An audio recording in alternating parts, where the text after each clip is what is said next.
Find the link in the comments. Senator Scutari is very familiar with the cannabis space. He is a legislator who has been a driving force in New Jersey behind legalization efforts, and in the event the ballot referendum passes, will likely have a hand in shaping the enabling legislation. He'll also be able to tell us and provide us with a sense of what would happen next if the public question 1 were to fail. Without further ado, I'd like you to welcome Senator Nicholas Scutari. Thank you very much for joining us today, sir. Wow, that's a terrible picture. Good afternoon. Thank you all for being here virtually. Justin, thank you very much for that introduction. Happy to be here today as we enter the home stretch on what I believe is a very important public discussion on the issue of legalization of marijuana here in New Jersey. The question is on the ballot for all of New Jersey's voters to decide. It's question number 1. I encourage everyone to vote yes. I encourage everyone to look for that question because on many ballots, in fact, I think all, it's on the other side of the ballot. So don't forget to flip your ballot over to look for those important constitutional questions. The first one is the legalization of marijuana here in New Jersey. In New Jersey, like many other states, we'll be deciding this. There's a grand total of 5 states in the union that are deciding legalization of cannabis this November. So it's an important question for our state to consider. The fact is that the marijuana laws in our country have failed. I've been a driving force for this effort to change our failed marijuana laws in New Jersey for over a decade. It was one of the first major initiatives that I considered as a young state senator when I first joined the legislature. I tell a story about how when I first publicly said I wanted to legalize cannabis in New Jersey, and people laughed, including some people that are on my staff right now, and including some members of the Senate that are still there that said that I was a brave young guy, but I was probably going to have a short career in the legislature with stupid ideas like that. But I believe things have changed. We've seen billions of taxpayer dollars spent on enforcement. Many times a day, people in our state are stopped by the police for marijuana possession. They shut down roads. They look through cars, all in search of this tiny little item that they believe is strictly enforced. And statistically, people of color are disproportionately affected by our antiquated ban on marijuana. And we're spending needless amounts of time in police custody. And it's just been a wasteful effort, the close to 100 years war on marijuana. I think about the differences between alcohol prohibition and marijuana, and there are some stark similarities in how alcohol created this entire industry of crime, although it's been before a lot of our lifetimes. So we've forgotten how much crime was created as a result of the alcohol ban, and we've had the same thing with marijuana. The ability of countless people to get a job, go to college, buy a home is hindered by criminal records and that's associated with marijuana. It's time to update our archaic drug laws and to finally address the detrimental effect that they're having on our residents' lives. After introducing a bill in the legislature, we agreed to put the question on the ballot for this November. By implementing a regulated system that permits people over the age of 21 to purchase limited amounts of marijuana for personal use, I think we bring marijuana out of the underground market where it can be controlled, regulated, and taxed just as alcohol has been for decades. And that's not something that's going to happen overnight. It's something that takes time. The illegal drug market's not going to just disappear because we legalize it. It's going to resist. That's why we need to have competitive priced marijuana. We need to make sure that it's regulated. We need to make sure that it's tested to ensure that we have a pure product for people's consumption, whereas people that are buying it on the street, they have no idea what's in those products, and they're not being carded to make sure that they're 21 years of age. This is going to have a positive effect in the long term if we can get it legalized. And I believe there's an appetite for it. The polling data shows that we're close to 2/3 in favor of it. Additionally, we generate much needed revenue through the taxation of the product and the licensure of the production and retail facilities. The legalization of marijuana would also create a whole new billion-dollar industry that includes everything from farming and engineering to research and development and sales production jobs.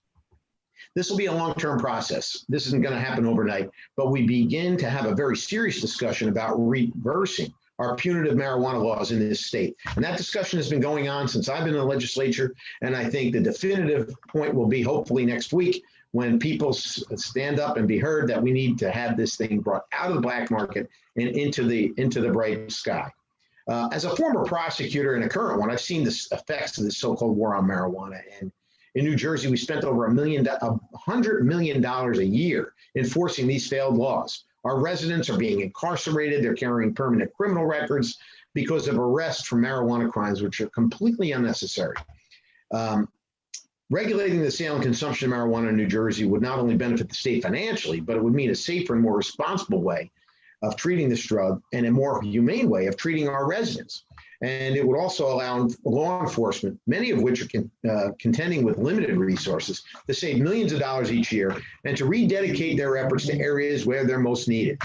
35 states and the District of Columbia currently have passed some broadly legalization of marijuana form of laws. New Jersey can be a national leader in legalization and regulating a once stigmatized drug. Let's look at the lessons learned in those jurisdictions and review all the facts so we can move forward with a successful program.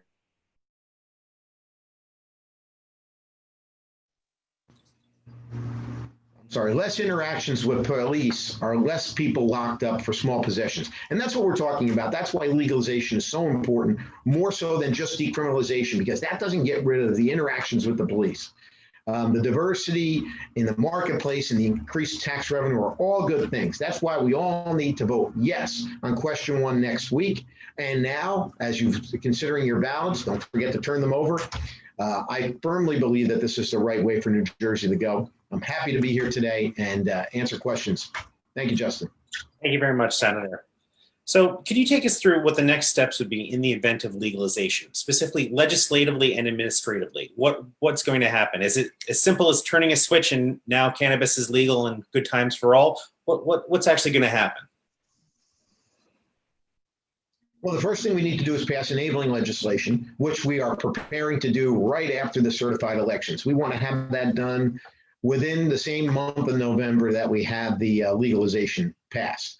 What we would do as part of that is that the currently operating medical cannabis dispensaries would have an opportunity to sell to the general public for people over 21 if they can certify that they have enough product to satisfy their patients that they're already treating. So if they have enough product, which I hope they've been preparing this in advance, they'll be able to immediately sell to the public in a legalized form.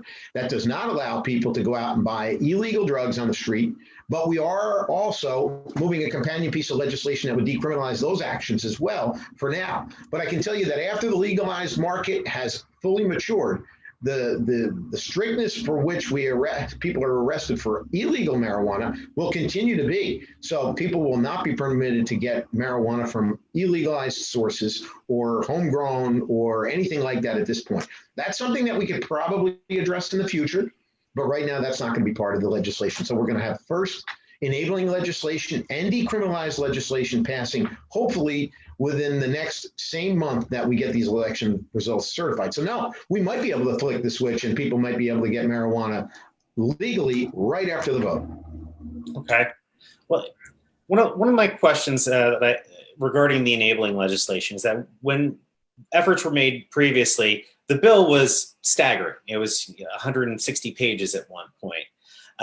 And many saw that as one of the reasons that it ended up ultimately failing, because every time something new was put in, you might lose a few votes. Every time something was taken out, you could lose or gain a few votes. So have there been efforts to streamline this legislation and learn from some of the missteps that happened beforehand? Well, I can tell you that not necessarily streamlining, but we have learned from some missteps. But I can tell you that the bill that we had prepared for the Senate to vote on was an excellent bill. And that's the starting point for what we're doing now. But once the voters have spoken, we have a constitutional requirement to now legalize and regulate the market. So that I feel confident that the bill will gain the necessary support once it has to do it. Are there social equity and social justice components in this enabling legislation?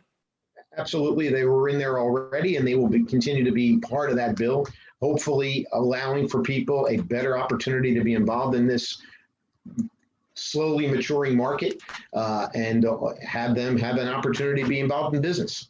Okay.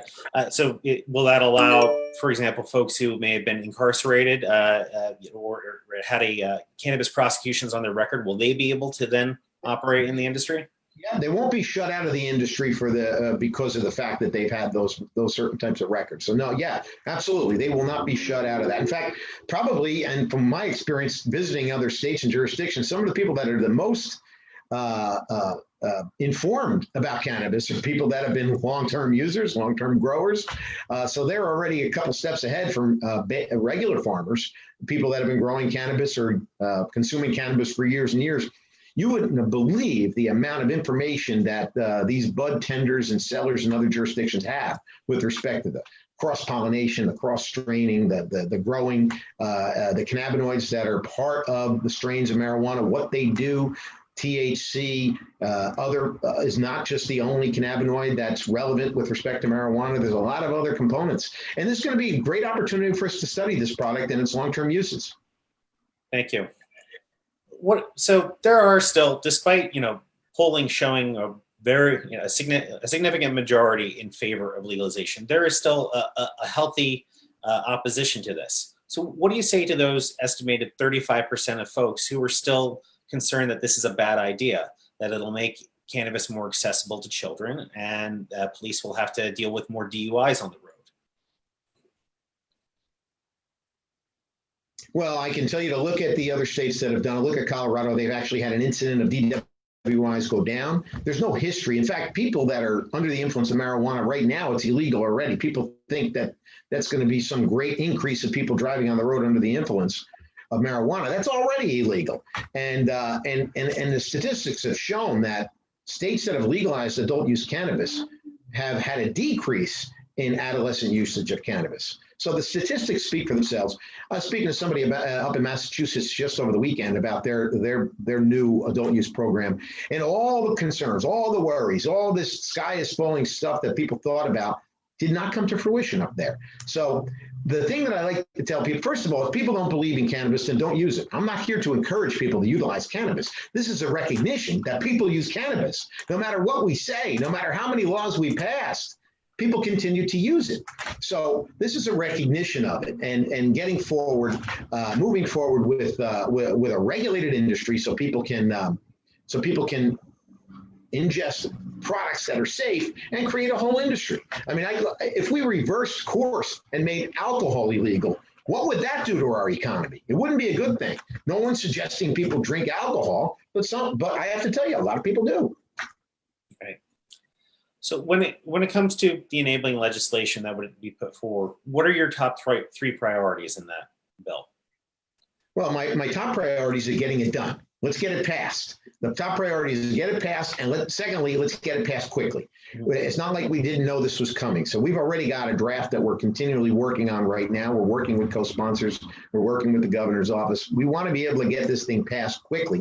And then, of course, we want to see this industry ramped up as quickly as possible. You know it's not going to happen overnight. It's going to be a lot for the commission to formalize.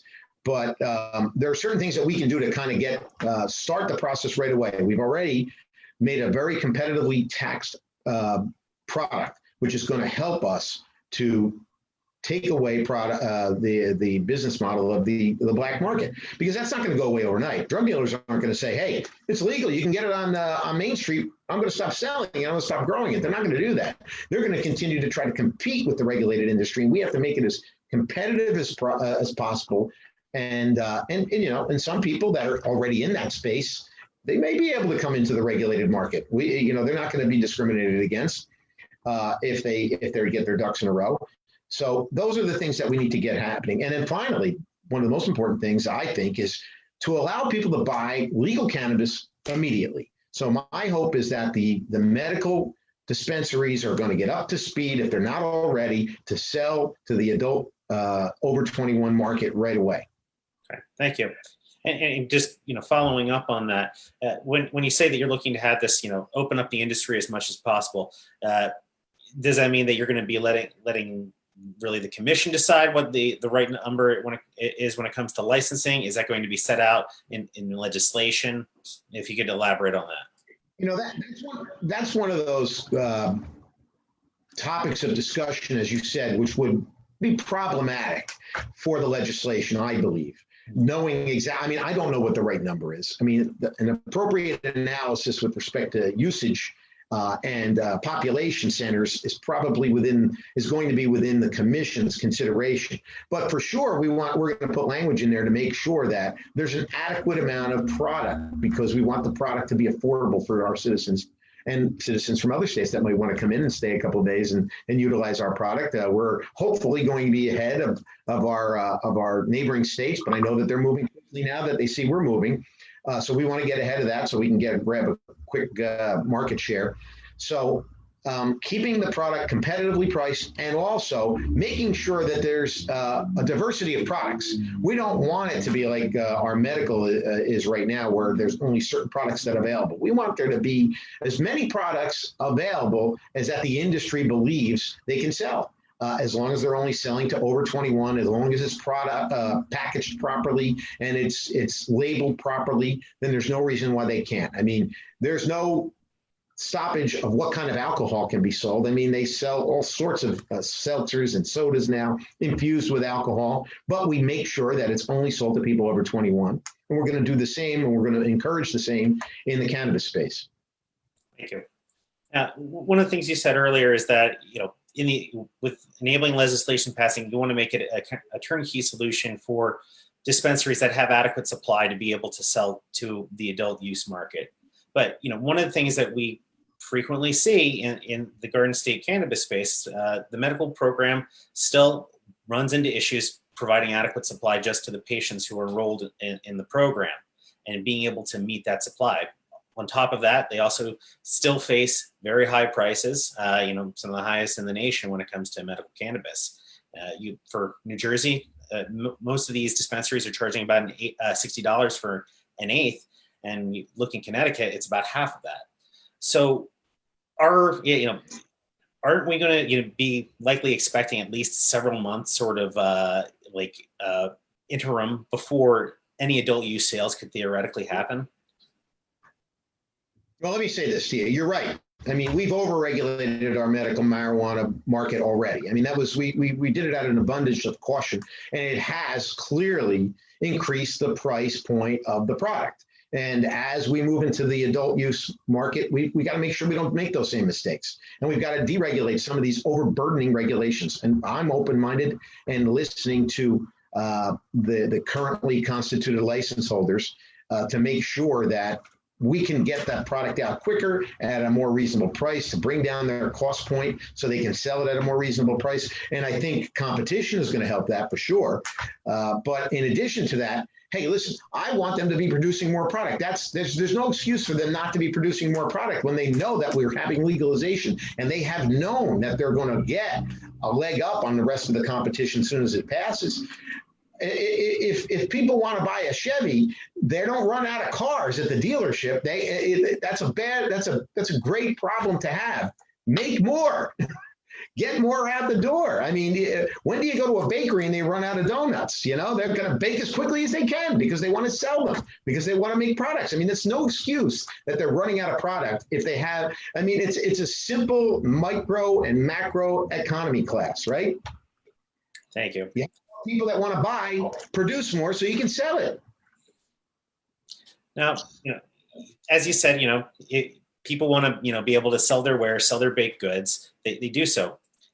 People also do baking at home. So I'm curious that given the expense and the lack of strain availability and consistency that we've seen for years now in the medical program, should home grow be allowed?